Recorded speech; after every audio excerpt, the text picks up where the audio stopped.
dia. Nós vamos continuar o nosso culto a Deus conversando, buscando compreender cada vez mais o amor de Deus, a misericórdia de Deus estampada na sua revelação para com todos os homens, todas as pessoas, sem nenhuma exceção. Então a gente vai estar, a gente vai continuar buscando encontrar e entender tudo isso. Vamos aqui para começando por esse momento aqui o momento devocional. Nesse momento, nós estamos no Sermão do Monte, né? E no Sermão do Monte estamos no nono tema que Jesus está trabalhando com os seus apóstolos, e nesse nono tema, que é ostentação. Já começamos a conversar um pouquinho ontem, e o texto diz assim: ficai atentos, para que não façais vossa esmola diante das pessoas, a fim de que sejais vistos por elas. De outra maneira, não tereis recompensa de vosso Pai que está nos céus. Então, estejam atentos para não fazerem de uma prática que era comum naquela época ser algo apresentado ao mundo como ostentação de vocês. Então estejam atentos para isso. E aqui, olha, a gente conversa, a gente lembra aqui alguns pontos, alguns aspectos dessa palavra de Jesus. E aí diz assim: Jesus está afirmando o que Deus, em sua revelação, quer que pessoas deem esmolas, aos carentes. E pode até ser em público, mas a vontade dele é que não haja ostentação. O problema aqui não está em dar esmola. O problema aqui não está em fazer isso em público. Não há problema. O problema todo é quando você faz isso dentro da vontade de Deus e para o nosso bem.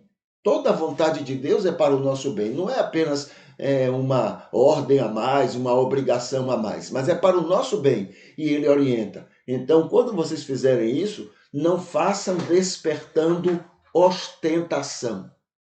Entendeu? Que isso não seja para ostentar-se diante das pessoas ao seu redor. Segundo ponto que a gente lembra, que é o ponto 10 aqui, diz assim: ostentação demonstra enfermidade psíquica. Quando você vê uma pessoa querendo se ostentar, mostrar valores, mostrar coisas que ele tem, que ele faz. Quando você vê uma pessoa buscando uma ostentação pessoal, diante das outras pessoas, isso mostra que ela é uma pessoa psiquicamente e socialmente e principalmente espiritualmente doente. Isso mostra uma enfermidade psíquica, social e espiritual. Entendeu? Porque só pessoas doentes se sentem carentes desse tipo de coisa. Uma pessoa sã não precisa. Não precisa. Entendeu? Não carece. Até foge disso. Tá bom? O outro ponto diz assim: ostentação demonstra uma má relação consigo mesmo. Ele não está bem com ele. Não está bem com as pessoas próximas. E não está bem com Deus. A ostentação também mostra isso. Eu ostento, eu não estou preocupado se isso vai fazer mal a alguém, se alguém vai ter problemas com isso que eu estou fazendo. Problema dela. Eu quero mostrar o que eu sou, o que eu tenho, o que eu faço e etc. E quando você faz isso em relação a Deus, você tem um problema na sua relação com as pessoas, você tem um problema na sua relação com Deus. Porque se você estiver bem com Deus, naturalmente você não vai fazer esse tipo de coisa. Então mostra que na relação com Deus tem alguma enfermidade séria acontecendo. Aqui também tem: ostentação demonstra prioridades erradas em relação a si mesmo, a Deus e ao próximo.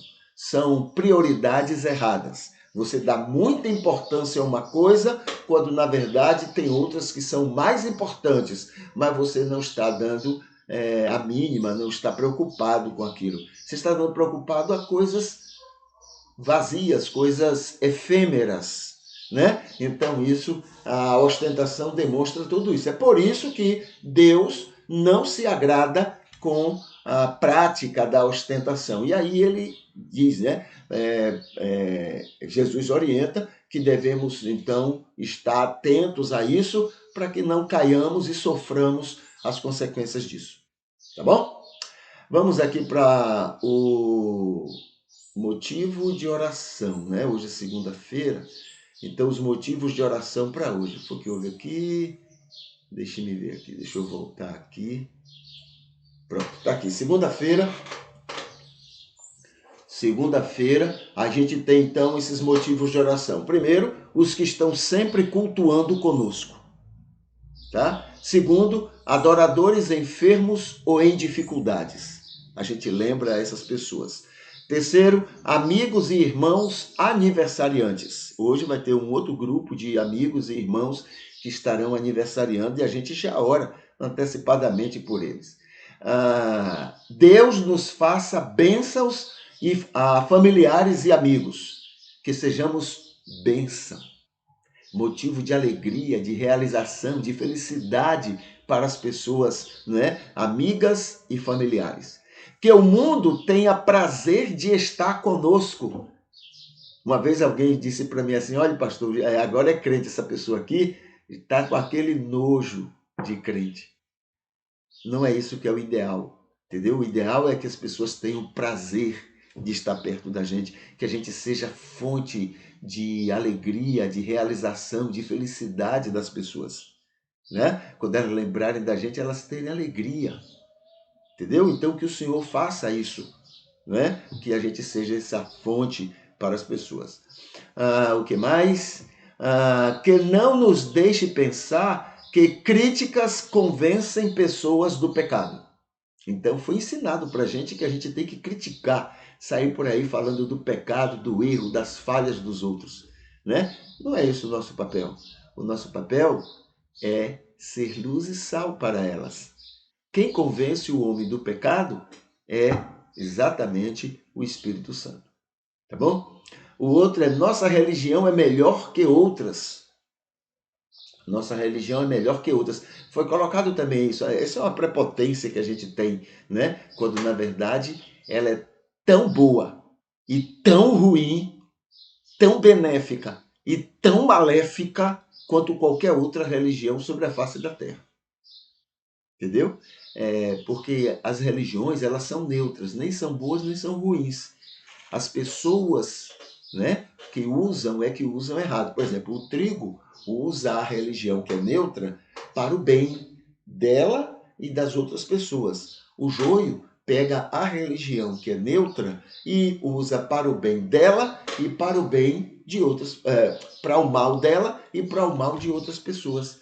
Então, as religiões são assim, entendeu?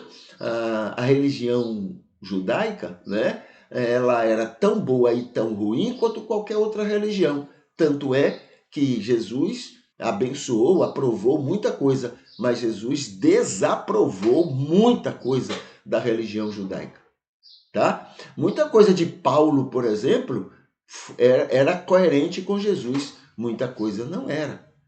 Muita coisa não era, né? Então tem que estarmos atentos a isso. Né? Quando Paulo diz que tem que pegar Alexandre o latoeiro e entregar para Satanás, isso não é coerente com Jesus. Quando Paulo diz que o melhor mesmo é que ninguém se case, isso não é coerente com Jesus. Entendeu? Quando Paulo lembra lá que as mulheres devem ficar caladas na igreja, isso não é coerente com Jesus. Tem muita coisa. Entendeu? Então, são coisas incoerentes, são coisas de Paulo, bem intencionado, mas não tem nada a ver com a revelação de Deus. Tá bom?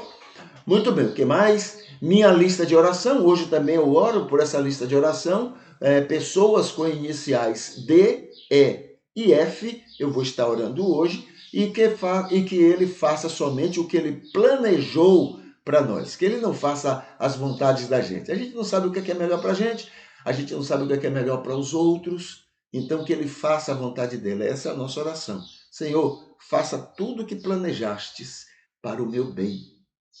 Entendeu? Os meus planos vão atrapalhar tudo. Não escuta, não. Deixa eu ficar feito um bobo, pedindo igual a criança, pedindo coisa, mas só faça, Senhor, aquilo que já planejastes para o meu bem. Tá bom?